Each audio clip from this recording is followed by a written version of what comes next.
All right, numerically we're going to skip right to 810. The reason for that is 8, 9 we'll probably have to deal with together. So let's talk about 810. Slightly out of order, so I'm going to have to do a proof I don't normally do. So I'm trying to prove something about e to the x. So I'm going to start off with the strange question of what is the derivative of the ln of e to the x equal to? I'm going to approach this two different ways. I'm going to approach it from the point of view of I know some properties of logs. Yes, I do. And so route number one is going to be that this is the same as the derivative with respect to x. I can throw the x out in front because it's a log, ln of e. To what power do we raise e to make e to the first, right? That's going to, this whole thing becomes 1. So this becomes the derivative with respect to x of x times 1, which we all know is 1. The other approach I could use is I could say, all right, I've got a chain rule situation here going on, right? I'm going to derive the outside, which I know is going to be 1 over e to the x, because that's what the derivative of log natural is, times derivative of the inside. Unfortunately, I don't know how to take the derivative of e to the x, so I'm just going to leave it as the derivative of e to the x, because I don't know what the answer to that is. Okay? Now, both of these are equal to this original expression, correct? If both of them are equal to the original expression, that means that they're equal to each other, which means this whole thing has to equal 1. So I'm going to set it equal to, yes, 1. Okay?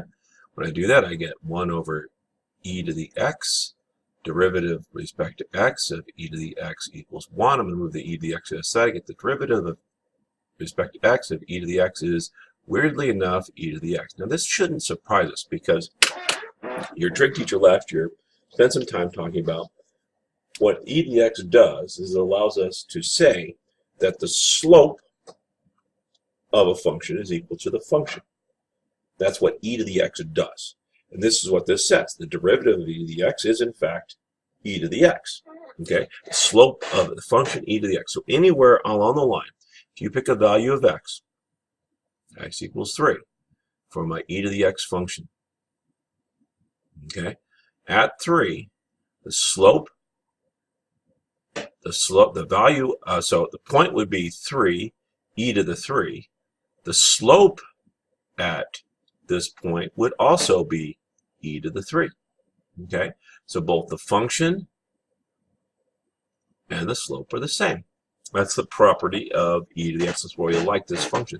Why we want to play this function. Now, it also makes derivatives horrifyingly easy. So this is why AP Central is going to give you a whole bunch of them, basically because they know, theoretically, you can do these really fast. As a corollary, the integral of e to the x is, well, if the derivative of what gives me e to the x? Well, that's e to the x. So the integral of e to the x is also e to the x. Well, with a plus c, remember your plus c. Okay? And so the derivative is e to the x, the integral is e to the x, sorry, the derivative of e to the x is e to the x, and the integral of e to the x is e to the x plus c. I hope I said that right. Anyway. So let's do a problem here. So I'm going to go ahead and hit home. Last time I lost the whole thing.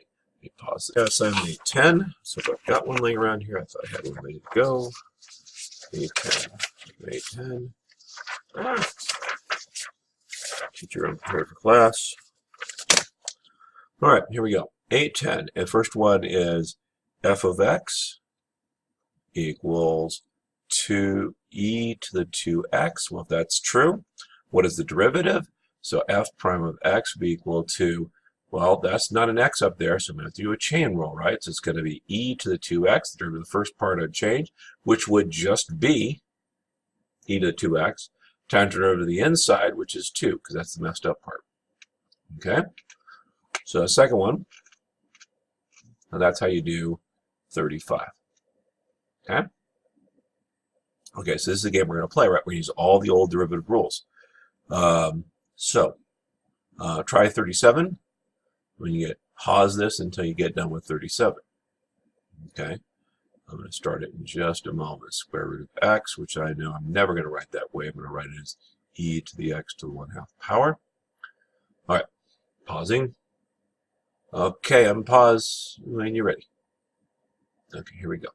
So the derivative would be equal to, well, Derivative of e to the x is e to the x.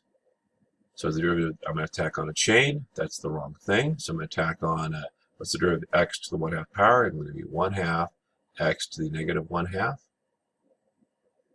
It's a little bit messy, so I'd bother to write it as e 1/2 x to the negative 1/2 e to the square root of x. Right? And that's the way I'd write that. Okay, same rules throughout. Having fun. Go ahead and do some problems. I'll get some answers up here in just a moment. So pause this, try the rest of the problems. I'll go ahead and do a problem. I'll write some answers and then I'll do problem 49. Okay, here's some answers for the rest of these. Remember on 47 it says find the derivatives, the derivative of the integrals. So I'd use the second fundamental theorem, plugging in the ln x and for the t. And then tacking on the chain because that's not actually an x up here, right? So the derivative of ln of x is 1/x. And then I'd recognize that e to the ln of x, those are opposite functions. So I just end up with cosine x over root x. That one's a little strange for this worksheet. All right. Okay. You should be able to do 49, 51 fairly easily, 53, 55 fairly easily. Looks like the rest of this is just fine, if not fun. All right. See you hopefully Tuesday.